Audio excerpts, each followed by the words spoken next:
So I'm watching this video by Economics Explained why we can't reduce wealth inequality with taxes.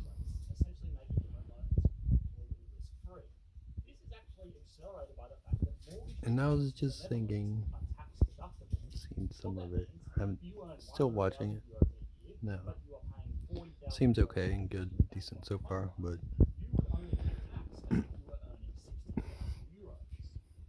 I was just thinking,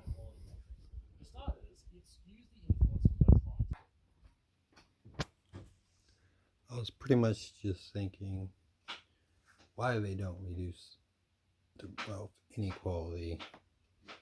Well, yes, capitalism creates wealth inequality naturally, and the very rich, obviously, in the first world countries, it's obvious that they don't want to help out the poor people in the poor countries, because then the poor people in the poor countries can compete better with the first world countries. They want to keep people down, and to say otherwise is, I don't know, it'd have to be a very good argument. And I think, wait a minute, what was I thinking? I was just thinking, like, we can do better things with our taxes, that businesses and the millionaires and the best so-called smartest people shouldn't be the only ones deciding the direction of the human race, what's best for the advancement of the human race. To say that is the best direction to take, as we've seen, it's not correct. These businesses are machines. They care about making money. They don't care about advancing the human race. We see in our society the moral decline, value decline, scientific decline, especially in America, anti-science, anti-environmental movements, just not educated about important things.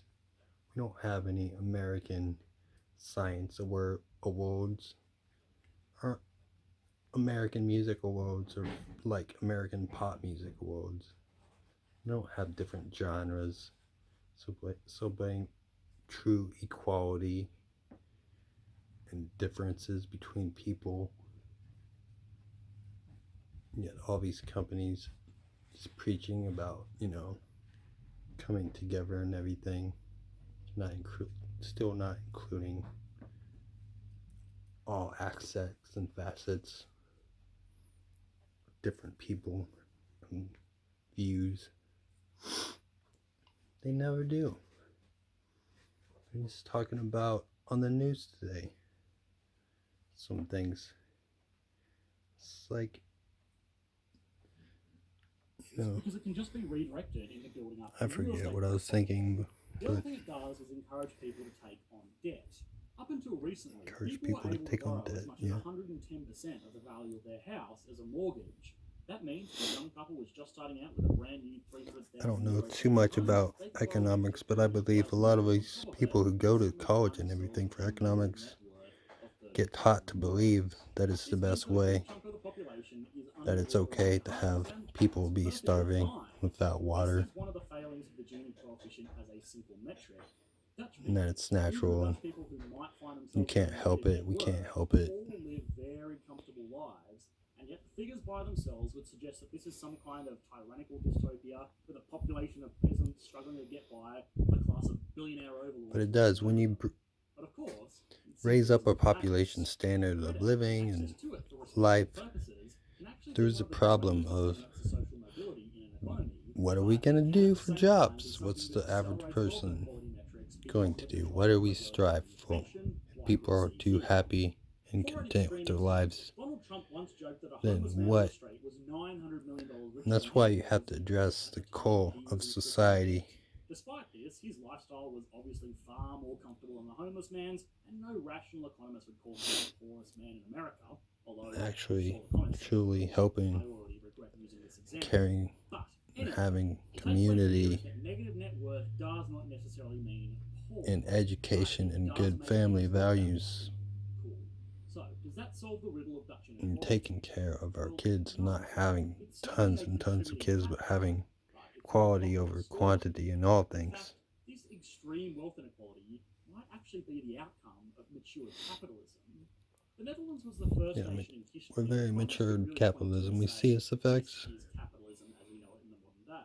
And yes, there were systems of trade that stretch back thousands of years throughout human history, but most of those It's more and more inequality, potential decided on by rulers rather than consumers. In our video oppression. India Company, we found that the Netherlands pioneered incredible In some ways, stock markets, limited liability companies, and getting our privacy taken away from us. Beyond this, the Netherlands has not Government surveillance, which is good for safety, kind of, but it's only necessary because people are getting more and more crazy. You could continue to pass this money down and down generations without the same fear of it being guillotined somewhere in the family tree. That's why the money in the Netherlands is old money. The people that are rich are, to be honest, not that rich. Not compared to American, Chinese, or Russian. There it goes away. There it goes. If we look at the nation's wealthiest person, Charlene de Cavallo Heineken, we can learn a lot about the nature of wealth in the country. This lady is 66 years old and is, surprise, surprise, in the beer business. Although she even found the company, neither did her father or his father. Continuing to watch this video, but didn't actually found the Heineken brand as we know it today. He simply convinced his already wealthy parents to buy a brewery with the family fortune that he just slapped his name on. That family fortune just did another more subbing today. Is that income taxes will do absolutely nothing. Subbing for 3 days, teaching music at an elementary school. It's like third to fifth graders, third. Normally this is controlled by having to split wealth between multiple heirs who will inevitably squander the family fortune, but it was pretty nice. do things a little bit differently. Some kids, though, a lot of kids nowadays are so restless. They have like ADHD, ADD kind of type stuff going. Just can't chill and pay attention, follow directions that well. You just gotta be patient. This family structure combined with a massive time frame it's okay. generates some pretty funky results. Consider this. Would you rather get 100% returns on your portfolio, that is doubling it every year for 10 straight years, or just 10% returns, which is close to Don't mind a 40, some of them. Let's assume that these are all compounded annually, and both examples are starting with $10,000 So for simplicity's sake. Well, our investor with a 10-year outlook turned that $10,000 see how $10 million. it seems like they're gonna be a lot Those are some serious sex crave type people we were raising almost, even just with the grade school and stuff. It's like, oh, I don't know. Which, even accounting for inflation, is significantly better than that first portfolio, who had an unrealistic return Our society just focuses on that so much. And the kids see it. 400 years in the market, well, it's going to create some serious wealth concentrations. So does this mean that capitalism is inevitably going to grow more and more unequal as time passes? Well, I was myself listening to some cool Keith today in the car, but it's like, yeah, that's very, upfront, talking about all kinds of crazy sex stuff and everything. But that's like 25 years ago, it was very outlandish and whatnot. Nowadays, it's like the pop music 2020, Doja Cat, talking about pop music star, has these songs like, it's almost the same, and it's like, that's what's popular and accepted and normal nowadays. So long as there are equitable systems in place to make sure that everyone genuinely Keith has obviously just more and that comfort, safety, and upfront well-being about of stuff and average like people talking is not crazy sacrificed rhymes in and the stuff, name of profits whatever. for a few. I think I somehow managed to make everybody on the left and But right agree yeah, with that sentence. Please like the video. I feel like I'm going to need it to balance out this likes. Okay, I didn't really learn much time this to put the video. Netherlands on our Economics Explained national leaderboard. But before that, I'm going to take California off here because American states are getting their own list. Also, our video on Texas was one of the worst performing videos we have ever released this year, so don't go recommending your home state for a video until that one reaches 200,000 views. I gotta follow market demand here. Okay, self-pity aside, the Netherlands has a